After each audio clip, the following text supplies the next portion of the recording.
الشيطان الرجيم بسم الله الرحمن الرحيم ألف لام ميم الله لا إله إلا هو الحي القيوم نزل عليك الكتاب بالحق مصدقا لما بين يديه وأنزل التوراة والإنجيل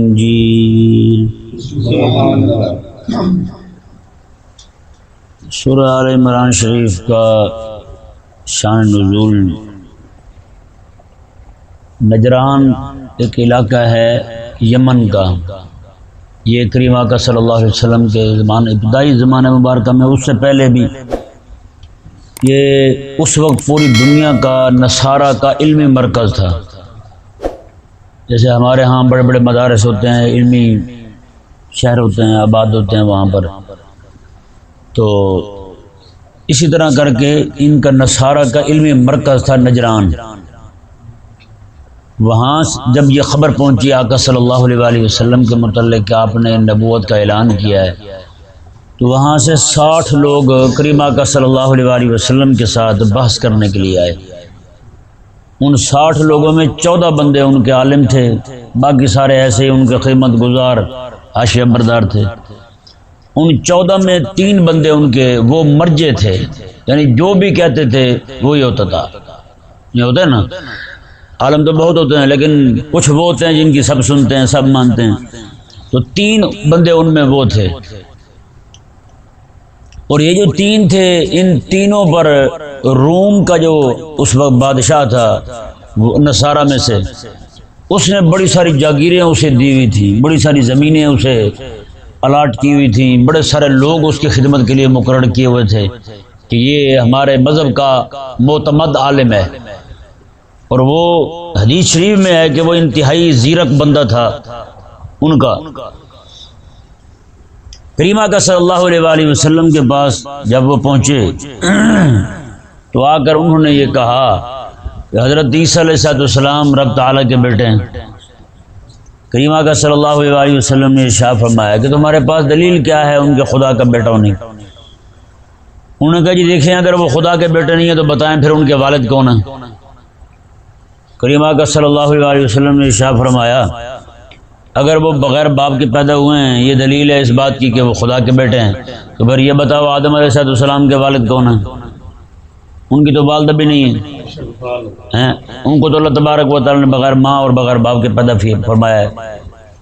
انما مثل عیسیٰ عند اللہ کمثل آدم، اللہ تبارک و تعالی نے ارشاد فرمایا کہ عیسیٰ علیہ السلام کی مثال اللہ کے ہاں ایسے ہے جیسے آدم کی مثال ہو. اگر آدم علیہ السلام بغیر ماں باپ کے پیدا ہو کر کے وہ خدا نہیں ہیں، خدا کے بیٹے نہیں ہیں، ابن اللہ نہیں ہیں، تو عیسیٰ علیہ السلام جو ہیں یہاں تو چلو بغیر باپ کے پیدا ہوئے نا اللہ تبارک و تعالیٰ کے محض حکم سے، تو ان کی ماں تو ہے. اگر انہیں تم خدا کا بیٹا کہتے ہو اور خدا کہتے ہو صرف اس بنا پر کہ ان کے بغیر والد کے پیدا ہوئے ہیں، تو پھر آدم علیہ السلام کو بدرجہ اولاد تمہیں ماننا چاہیے، وہ خدا بھی ہیں اور خدا کے بیٹے بھی. یہ عجیب ان کی احمقانہ سوچ تھی. جب آقا علیہ السلام نے یہ ان پہ الزامی جواب دینا انہیں کہ آدم علیہ السلام کے بارے میں تمہارا کیا خیال ہے، تو چپ ہو گئے. اللہ تبارک و تعالی نے ان شروع کی آیات یہ ذہن میں رہے، اس کی سورہ آل عمران کی 83 آیات کریمہ جو ہیں اللہ تبارک و تعالی نے انہی آنے والے 14 مولویوں کے جواب میں نازل فرمائی. ان کے جو 14 لوگ تھے، 60 لوگ تھے، 14 ان کے مباحث تھے، مناظرہ کرنے والے تھے، اور 3 ان کے مرجے تھے. ان کے جواب میں رب تبارک و تعالی نے نازل فرمائی. اور یہ ساری کی ساری آیات کریمہ جو ہیں یہ اللہ تبارک و تعالی نے حضرت سیدنا عیسیٰ علیہ السلام کے متعلق عقیدہ ابنیت اور عقیدہ الوہیت کی نفی میں اور اپنی ذات کے لیے عقیدہ الوہیت کے اس بات میں رب تبارک و تعالی نے نازل فرمائی ہے. بتائیں یہ عقیدہ توحید کس قدر اہمیت کا حامل ہے، عقیدہ توحید کتنا اہمیت کا حامل ہے، لیکن آج ہمارے ہاں بیان ہی نہیں کیا جاتا، نہ ہی کسی کی طرف سے مطالبہ ہوتا ہے کہ آپ سنا دیں. عموماً ہوتا یہ ہے کہ اگلے دن میں ایک بچے ان سے بات ہو رہی تھی، میں نے کہا کہ عقیدہ توحید بیان دوسرے لوگ جو ہیں نا وہ بھی کرتے ہیں، اہل الحدیث جو ہیں وہ بھی بیان کرتے ہیں عقیدت توحید، اور عقیدت توحید ہم بھی بیان کرتے ہیں، ہمارے کچھ جو مولوی بیان کرتے ہیں۔ ان دونوں کا عقیدت توحید جو ہے نا، وہ بیان کرنے کا منہج جو ہے وہ عقیدت توحید بر بنائے بیان عقیدت توحید ہے ہی نہیں۔ یہ میں جس نقطے کی طرف آپ کی توجہ دلا رہا ہوں وہ ذرا غور کے ساتھ سماعت فرمائیے گا۔ وہ عقیدت توحید بیان کرتے ہوئے انبیاء کرام علیہ السلام اور اولیاء کرام کے کو جو اللہ تبارک و تعالی نے طاقتیں تصرفات عطا فرمائے ہیں وہ صرف ان کی نفی تک محدود رہتے ہیں، اور نبی کر کچھ نہیں سکتے، ولی کر کچھ نہیں سکتے، جی ان سے ہو کچھ نہیں سکتا، یہ جناب یہ تو یہ وہ اس طرح کی باتیں کر کے یہ عقیدت توحید بیان ہو رہا ہے۔ اور ہمارے ہاں جو عقیدت توحید بیان ہوتا ہے وہ صرف انہی چیزوں کو ثابت کرنے کے لیے بیان ہوتا ہے۔ اگر کوئی بیان کرے بھی، پہلے تو کرتے نہیں، اگر بیان کریں بھی تو صرف انہی چیزوں کو ثابت کرنے کے لیے عقیدت توحید بیان کرتے ہیں۔ وگرنہ اگر یہ عقیدت توحید بیان کرتے تو جن مولوی صاحب کی مسجد کے ساتھ مندر ہے آج تک اسے دعوت نہیں دی انہوں نے توحید کی کہ نہیں سمجھ آیا مسئلہ؟ وہ چاہے اہل سنت کا مولوی ہو چاہے وہ اہل حدیث کا مولوی ہو، انہیں دعوت نہیں دیتے توحید کی۔ ایک دوسرے کو توحید سمجھانے میں لگے ہوئے ہیں، ایک دوسرے کو سمجھا رہا ہے کہ ولی کر کچھ نہیں سکتے یہ توحید ہے، دوسرا کہتا ہے سارا کچھ کر سکتے ہیں یہ توحید ہے، تو پھر رب تبارک و تعالیٰ کی وحدانیت کب بیان ہوگی؟ پھر یہ بھی تو سمجھائیں ہمیں۔ یہاں بھی بیان ہوتا ہے ایک دوسرے سے لڑ رہے ہیں، اصلی توحید اور نقلی توحید ہیں، اور بیان توحید ہوتی نہیں۔ رب تبارک و تعالیٰ اور نعوذ باللہ من ذالک رب تبارک و تعالیٰ کی توحید سے ایسی لاپرواہی اور بے پرواہی برتی آج ہمارے لوگوں کا عقیدت توحید تک ٹھیک نہیں رہا، باقی عقائد تو بعد کی بات ہے، باقی عقیدے بعد کی بات ہے، عقیدت توحید تک ٹھیک نہیں رہا ہمارے لوگوں کو۔ ہمیں یہ سمجھ نہیں ہے کہ عقیدت توحید ہوتا کیا ہے۔ بھئی وہ عقیدہ اور نظریہ عقیدت توحید جو رب تبارک و تعالی اس عقیدے کو اپنے حبیب کریم صلی اللہ علیہ وآلہ وسلم کو دلائل عطا فرمائے کہ محبوب پیارے وہ آپ کے پاس آ رہے ہیں نصارہ، وہ آ کر یہ باتیں کریں گے، آپ نے ان کو یہ جوابات دینے، اس طرح کر کے آپ نے انہیں لاجواب کرنا ہے۔ سبحان اللہ۔ اور انداز دیکھیں رب تبارک و تعالیٰ کا کہ انہیں جواب کیسے دیا جا رہا ہے، اور عیسیٰ علیہ رب تبارک و تعالیٰ کی توحید بھی بیان ہو رہی ہے، اور عیسیٰ علیہ السلام کی ابنیت کا عقیدہ اور ان کی الوہیت کا عقیدہ اس کا بھی رد ہو رہا ہے۔ اللہ اکبر۔ یہ انتہائی اور دلچسپ انداز کے اندر خلاق کائنات نے اپنی توحید کے عقیدے کو بیان فرمایا۔ اللہ تبارک و تعالی نے ارشاد فرمایا اللہ لا الہ الا ہو، فرمایا کہ اللہ تبارک و تعالی کے علاوہ کوئی الوہیت رکھنے والا ہے ہی نہیں۔ اللہ تبارک و تعالی کی ذات جو ہے نا الوہیت کا استحقاق وہی رکھتی ہے، بس الحی القیوم، میں کہ اللہ تبارک و تعالی جو ہے وہ زندہ بھی ہے اور زندگی بخشنے والا بھی ہے۔ قیوم وہ خود قائم بھی ہے بذات خود، فی نفسہ ہی، بے ذات ہی وہ خود قائم ہے اور پوری کائنات کو قائم رکھنے والا ہے۔ سمجھ آیا مسئلہ جی؟ یہ الحی القیوم پر پہلے آیت الکرسی میں تفصیلی گفتگو ہو چکی ہے۔ اللہ تبارک و تعالی نے ارشاد فرمایا الحی کہ رب تبارک و تعالی زندہ ہے اور زندگی بخشنے والا ہے جی۔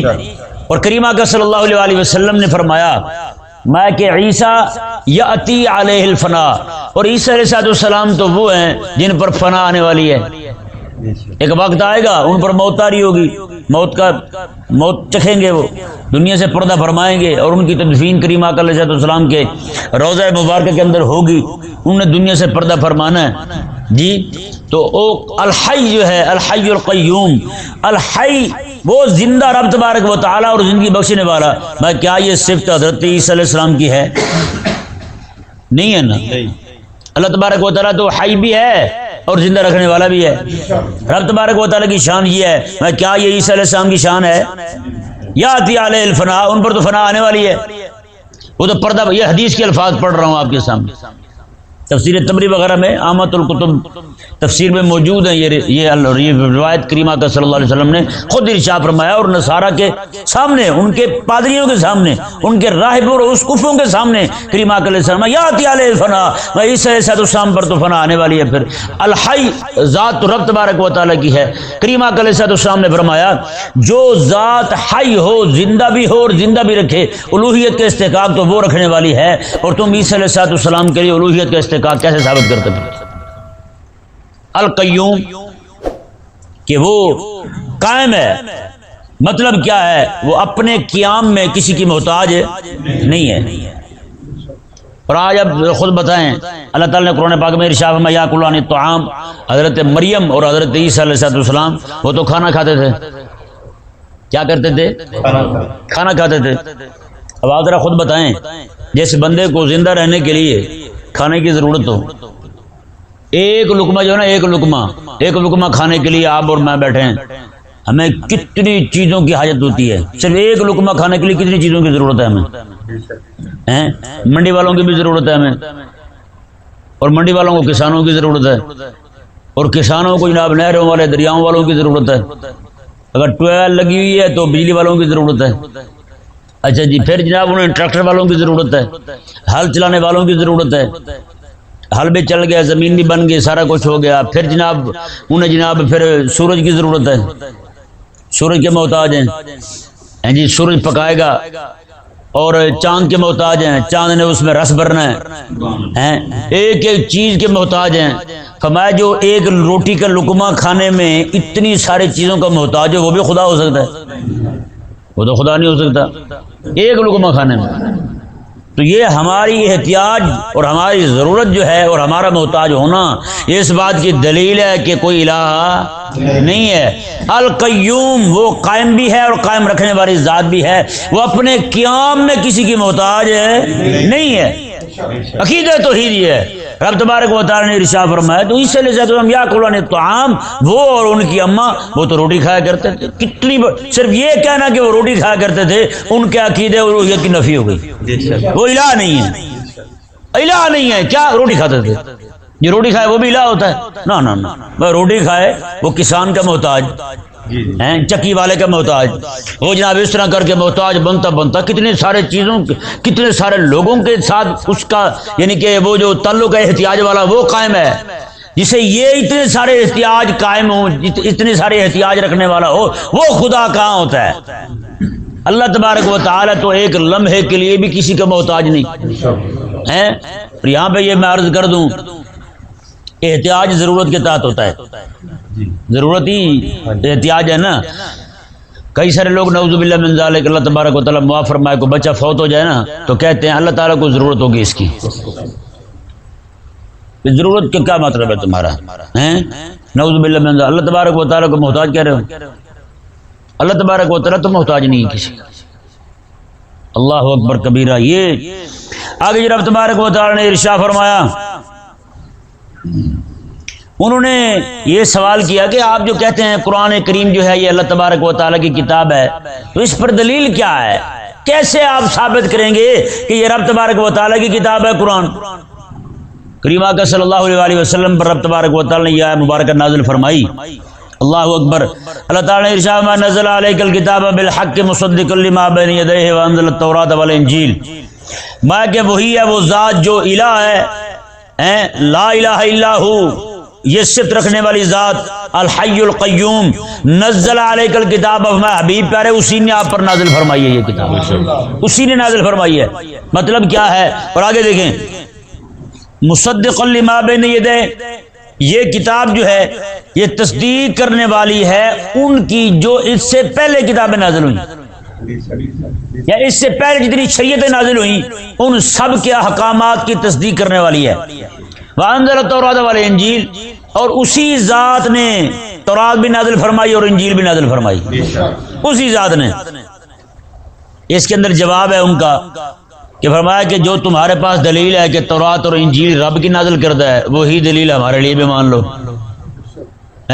اور فرمایا کہ تمہارے پاس تو صرف اتنا ہے نا کہ اللہ تعالیٰ کی نازل کردہ کتاب ہے اور ایک دعویٰ ہے، میں ہمارے پاس تو اب آ کر دیکھو ہزاروں دلائل موجود ہیں اس پر۔ ہیں جی، ہزاروں دلائل موجود ہیں کہ قرآن کریم جو ہے یہ رب تبارک و تعالیٰ کی ہی نازل کردہ کتاب ہے۔ اللہ اکبر۔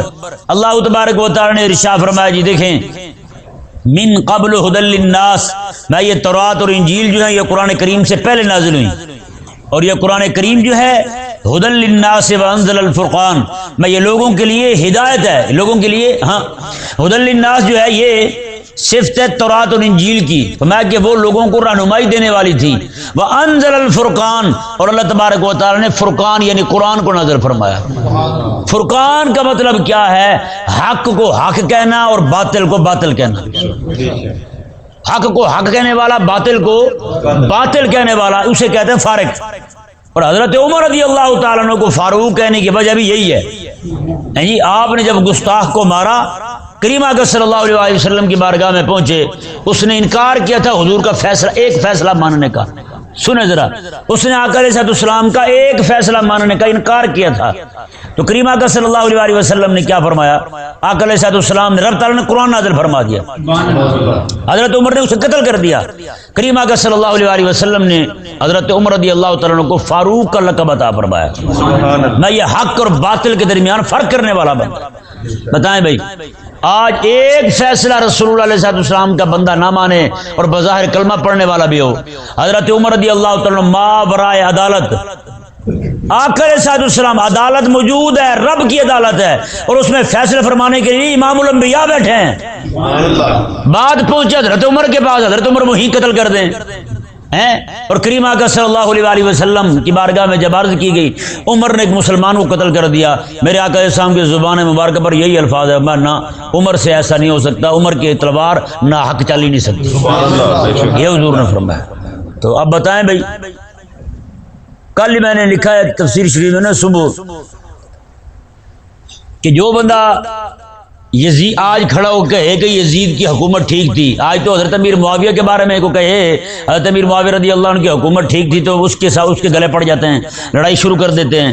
تو کوئی بندہ یزید کی حکومت کے بارے میں کہے کہ یزید کی حکومت ٹھیک تھی، ہاں جی ٹھیک تھی ہیں؟ نہیں تھی نا، جو یزید کی حکومت کو ٹھیک ہے وہ یزیدی ہے یا نہیں ہے نا؟ اچھا، یزید کی حکومت بھی ٹھیک نہیں ہے، جو یزید کی حکومت کو ٹھیک ہے وہ بھی ٹھیک نہیں ہے۔ تو میں نے کہا یہ جو جمہوریت کافر کی حکومت ہے، اس کو ٹھیک کہنے والا ٹھیک کیسے ہے؟ اس کو ٹھیک کہنے والا ذلیل کیوں نہیں؟ بتائیں بھائی، جس ذلیل کو، جس حاکم ہمارے ملک کے وزیر اعظم کو دکھ ہو رہا ہے شیطان رشدی کا، بتائیں پوری امت شکرانے کے نفل پڑھ رہی ہے، اور یہ کمیاں اس کو کہتا ہے مجھے دکھ لگا ہوا ہے، کہتا ہے میں مذمت کرتا ہوں، کہتا ہے یہ طریقہ ٹھیک نہیں ہے کسی کو قتل کر دینا۔ یہ طریقہ پھر ٹھیک ہے کہ رسول اللہ علیہ السلام کے اور آقا علیہ السلام کے ازواج مطہرات کو گالیاں دے بندہ ہیں، اور نعوذ باللہ من ذالک آقا علیہ السلام کی کھلی گستاخیاں کرے، اور لندن برطانیہ والے ذلیل جو ہیں وہ اسے سنبھال کے بیٹھے ہوں، اپنی آغوش میں چھپا کے بیٹھے ہوں اسے، نعوذ باللہ من ذالک۔ آج یہ ذلیل پتہ نہیں کہاں جا پہنچے ہیں، کافر کی خوشامد کرتے کرتے کافر کی خوشامد کرتے کرتے کہاں جا پہنچے ہیں۔ اور یہی جناب نواز شریف، اس نے کہا کہ مجھے قادیانی ہمارے بہن بھائی ہیں۔ یار اتنی باتیں سن کے بھی اگر ہمارا ایمان جو ہے ہماری غیرت کو نہیں جگاتا تو پھر سمجھے ایمان ہمارا مویا ہوا ہے، ایمان مرا ہوا ہے، ہمارا ایمان ہے نہیں ہمارے اندر۔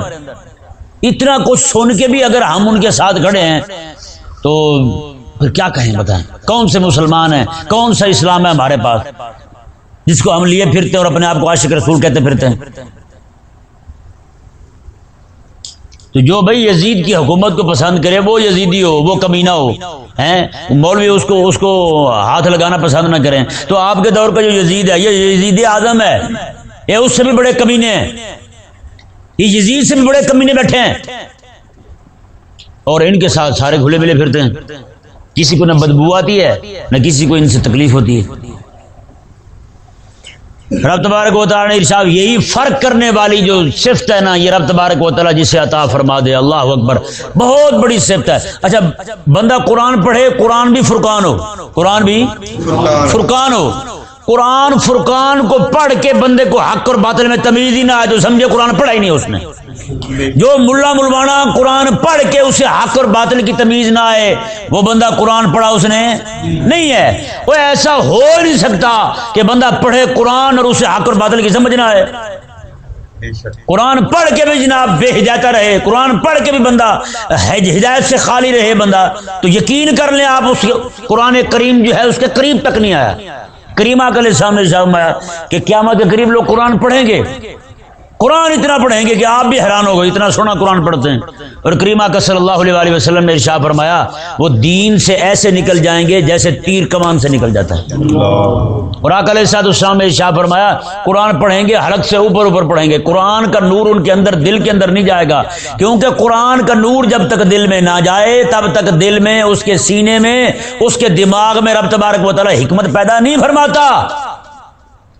حکمت پیدا تبھی ہوتی ہے جب اس کے دل کے اندر قرآن کریم کا نور داخل ہو جائے, اور نور اس کا تبھی داخل ہوتا ہے جیسے قرآن کریم کو پڑھنے کا حق ہے اسی طرح پڑھے. کریمہ کا صلی اللہ علیہ وسلم قرآن پڑھیں لڑائی ہو جائے, ہم قرآن پڑھیں ختم پڑھ کے روٹیاں کھا کے واپس آ جائیں, تو پھر بتائیں نبی ہم نے کون سا قرآن پڑھا ہے؟ صرف ختم والی آیتیں یاد کی ہیں ہم نے, ختم نبوت والی آیتیں کیوں نہیں یاد ہوئی ہمیں؟ اور ختم نبوت والی آیت بھی روٹی پر پڑھ کے سائڈ پہ ہو جاتے ہیں. اندازہ لگائیں ختم نبوت والی آیت جو ہے وہ تو یمامہ میں کھڑے ہو کے پڑھنے والی ہے, وہ تو ربوے کے دروازے پہ کھڑے ہو کے پڑھنے والی ہے, وہ تو قادیان کے دروازے پہ کھڑے ہو کے ہتھوڑا ٹھوک کے ان کے دروازے کو پھر پڑھنے والی آیت ہے ما کان محمد ابا آدم من رجالکم ولکن رسول اللہ وخاتم النبیین. یہ تو وہاں کھڑے ہو کے پڑھنے والی آیت ہے بھائی, یہ تو باطل کا سینہ ٹھوک کے پڑھنے والی آیت ہے. لیکن ہم نے کیا کیا ہے؟ پوری قوم کو سلانے کے لیے ہم نے یہ حرکتیں شروع کر رکھی. رب تبارک و تعالی نے ارشاد فرمایا وانزل الفرقان, فرمایا کہ یہ فرقان ہم نے نازل کیا ہے. بندہ مومن ہونا وہ اتنا اندھا نہیں ہوتا, اتنا نابینا نہیں ہوتا کہ اسے اتنی سمجھ نہ آئے پڑھے قرآن اور اسے باطل کی سمجھ نہ آئے, باطل کی رو میں بہ جائے, باطل کے نعرے لگنے لگیں, الہاد کے نعرے لگنے لگیں, اور مولوی کو سمجھ نہ آ رہی ہو کہ بات کس طرف جا رہی ہے, وہ پھر چند چیزیں چھوٹی چھوٹی پکڑ کے اپنی طرف سے ایجاد کر کے انہی کو پورا دین سمجھ کے بیٹھا ہو, انہی کو پورا دین سمجھ کے بیٹھا ہو, انہی چیزوں کو لے کے بیٹھا ہو جن چیزوں کے ساتھ اس کا سالانہ خرچہ وابستہ ہے, بس اس کے علاوہ کسی چیز کی ضرورت نہیں ہے دین کو, اسلام کو. آج کتنے مولوی ہیں جن کو جا کے کہا جاتا ہے جناب فلاں جگہ الہاد پھیل رہا ہے, فلاں لڑکے بے دین ہو رہے ہیں, لڑکیاں بے دین ہو رہی ہیں, مولوی ٹس سے مس نہیں ہوتے. انہیں پتہ چل جائے کسی نے جناب ختم کے خلاف بات کی ہے اور اس کے خلاف بات کی ہے تو پھر تڑپنے پھڑکنے لگتے ہیں, کیونکہ انہیں پتہ ہے سالانہ خرچہ بند ہوگا ان کا. وگرنہ دین متین پر اتنے حملے ہو رہے ہیں وہاں کیوں نہیں بولتے, وہاں ان کے قلم جنبش میں کیوں نہیں آتے؟ رب تبارک و تعالی نے ارشاد فرمایا جی دیکھیں ان الذین کفروا بآیات اللہ لہم عذاب شدید, میں کہ بے شک وہ لوگ جو اللہ کی آیتوں کا انکار کرتے ہیں, اللہ کی آیتوں کے ساتھ کفر کرتے ہیں, لہم عذاب شدید, ان کے لیے سخت عذاب ہے. اندازہ لگائیں جی, سامنے بیٹھے نصارا 60 بندے ان کے, 14 عالم 3 مرجے, ان کے سامنے کریمہ کا صلی اللہ علیہ وسلم نے یہ پڑھ کر سنائی فرمایا جو بندہ رب کی آیتوں کو انکار کرے, انکار آیتوں کے ساتھ کفر کرے اس کے لیے سخت عذاب ہے. بتائیں یہ آیت مبارکہ آج پڑھ کے کسی کافر کے سامنے کھڑے ہو کے پڑھیں گے؟ کیوں نہیں؟ تو کریمہ کا صلی اللہ علیہ وسلم نے ان کے 60 بندوں کے سامنے یہ آیت مبارکہ پڑھ کے سنائی. اور آگے فرمایا رب تبارک و تعالی نے واللہ عزیز ذو انتقام, میں اللہ تبارک و تعالی عزیز بھی ہے اور بدلہ لینے والا بھی ہے. اللہ اکبر. اس میں اللہ تبارک و تعالی نے ان کا رد فرمایا, ان کے عقیدہ الوہیت کا عیسیٰ علیہ السلام کے لیے ان کا رد فرمایا. اللہ اکبر. اور رد دیکھیں کیسے خوبصورت پیرائے میں فرمایا رب تبارک و تعالی نے. اللہ تعالیٰ نے ارشاد فرمایا کہ اللہ جو ہے وہ عزیز بھی ہے, وہ عزیز بھی ہے اور بدلہ لینے والا بھی ہے. رب تعالیٰ نے فرمایا اوے بے شرمو, تمہارا یہ عقیدہ اور نظریہ ہے عیسیٰ علیہ السلام کو یہودیوں نے سولی پہ چڑھایا تھا, جو سولی پہ چڑھے بتائیں اس کی تذلیل ہے یا نہیں؟ یہودیوں نے نعوذ باللہ من ذالک تذلیل کی حضرت عیسیٰ علیہ السلام کی. اللہ نے فرمایا واللہ عزیز، اللہ تو عزت والا ہے. تمہارے کہنے کے مطابق نا نا نا نا، عیسیٰ علیہ السلام عزت والے ہیں. اللہ تعالیٰ نے خود فرمایا کہ عند اللہ وجیہا، رب کے ہاں بڑی وجاہت والے ہیں. رب تعالیٰ نے فرمایا کہ تمہارے کہنے کے مطابق یہودیوں نے پکڑ کے لٹکا دیا انہیں، اور عیسیٰ علیہ السلام بدلہ بھی نہیں لے سکے، کچھ کیا بھی نہیں، انتہائی مظلومی کی اور ستم برداشت کرتے ہوئے انہوں نے اپنی جان دے دی. تمہارے کہنے کے مطابق یہ ہوا نا. میں رب تبارک و تعالیٰ تو عزیز بھی ہے اور بدلہ لینے والا بھی ہے. عیسیٰ علیہ السلام نے بدلہ نہیں لیا اور تمہارے کہنے کے مطابق ان کی توہین بھی کی گئی، ان کو لٹکا دینا پکڑ کے زبردستی، تو یہ توہین ہی ہے ان کی. بتائیں نا بھائی، جو کسی نبی کو شہید کر دے تو بتائیں وہ نبی کے گستاخ نہیں ہے؟ جو کسی نبی کے بال کی گستاخی کرے، بال کو توڑ دے، وہ تو ہو گستاخ. جو خود نبی کو شہید کر دے وہ کیا ہوا؟ وہ گستاخ نہیں ہے، بے ادب اور توہین کرنے والا نہیں، موہن نہیں ہے وہ. تو اسی طرح کر کے یہاں رب تبارک و تعالیٰ واللہ عزیز ذو انتقام، میں اللہ تبارک و تعالیٰ تو عزت والا ہے، اسے کوئی ذلیل نہیں کر سکتا. اور ذو انتقام، اللہ تبارک و تعالیٰ بدلہ لینے والا ہے. میں تمہارے ہی کہنے کے مطابق واللہ عزیز ذو انتقام، اللہ تبارک و تعالیٰ نے تمہارے عقیدے کا رد فرما دیا. میں جو یہ شان رکھے وہی وہ خالق اور مالک ہے. میں کہ تمہارے کہنے کے مطابق عیسیٰ علیہ السلام کو انتہائی بے دردی کے ساتھ ظلم کرتے ہوئے انہوں نے سولی پہ لٹکا دیا. میں تمہارے کہنے کے مطابق تمہارا دعویٰ وہ ہے اور دلیل تم کیا دے رہے ہو اور کہتے ہو اوپر سے کہ وہ خدا ہیں. وہ خدا کیسے ہو سکتے ہیں؟ وہ خدا نہیں ہو سکتے. اللہ اکبر. آگے اللہ تبارک و تعالی نے ایک اور طرح سے ان کا رد فرمایا، هو الذی یصورکم فی الارحام کیف یشاء، میں وہی ہے وہ ذات جیسے چاہتا ہے ان کی ماؤں کے پیٹوں میں ان کی تصویریں بناتا ہے. یصورکم فی الارحام، وہ جیسے چاہتا ہے تمہاری تصویریں ماؤں کے پیٹوں میں بناتا ہے. کیا شان ہے، رب تبارک و تعالی بناتا ہے. اس میں نہ کسی موسم کا دخل ہے، جی اس میں نہ کسی موسم کا دخل ہے اور نہ کسی اور چیز کا دخل ہے. یہ ایک دلیل پیچھے دیکھیں. پہلے اللہ تبارک و تعالی نے حضرت اپنے لیے الوہیت کے اس بات میں اور عیسیٰ علیہ السلام سے الوہیت کی نفی میں یہ مبارکہ نازل فرمائی ایک اور طریقے کے ساتھ. وہ کیا ہے جی؟ ان اللہ لا یخفی علیہ شیء فی الارض ولا فی السماء، میں آسمانوں میں اور زمینوں میں کوئی بھی شے ایسی نہیں ہے جو رب تعالیٰ سے مخفی ہو. اللہ تعالیٰ سے مخفی یعنی اس کی قدرت بھی کامل ہے اور اس کا علم بھی کامل ہے، اس کی حیات کامل ہے اور اس کا قیام بھی کامل ہے. تو فرمایا رب تبارک و تعالیٰ نے باقی سارے کے سارے اپنے علم میں، اپنی حیات میں، اپنی قدرت میں اور اپنی جناب ہر ایک چیز میں رب تبارک و تعالیٰ کے محتاج ہیں، رب تعالیٰ کے محتاج ہیں. اور کیا فرمایا رب تبارک و تعالیٰ نے؟ عیسیٰ علیہ السلام تو وہی جانتے ہیں جو میں انہیں دیتا ہوں. تو میں کیا ایسا علم عیسیٰ علیہ السلام کے پاس ہے جیسا علم میرا ہے؟ جب ان کے پاس ایسا علم نہیں ہے تو وہ پھر الہ کیسے ہو سکتے ہیں؟ نہیں ہو سکتے نا. یہ بھی رد ہو گیا ان کے عقیدہ الوہیت کا. رب تبارک و تعالیٰ دیکھیں اگلی آیت مبارکہ ایک اور طرح سے ان کو جواب دی جا رہا ہے، ان کا رد ہو رہا ہے. میں رب تو وہ ہے جو تمہارے ماؤں کے پیٹوں میں تصویریں بناتا ہے تمہاری. عیسیٰ علیہ السلام تو خود مانتے ہو دنیا میں آنے میں اپنی ماں کے پیٹ کے محتاج ہیں. جو رب تبارک و تعالیٰ اپنی قدرت کاملہ کے ساتھ مرد اور عورت کے پانی دونوں کو ملا کر کے ایک بچہ پیدا کر دے، بچہ تیار کر دے، بچے کو بنا دے، جی بچہ پیدا کر دے رب تبارک و تعالیٰ. رب تبارک و تعالیٰ میں وہی قادر ہے اس بات پر کہ وہ صرف ماں کے پانی سے ہی بچے کو پیدا کر دے، اسی سے اس کی تصویر بنا دے.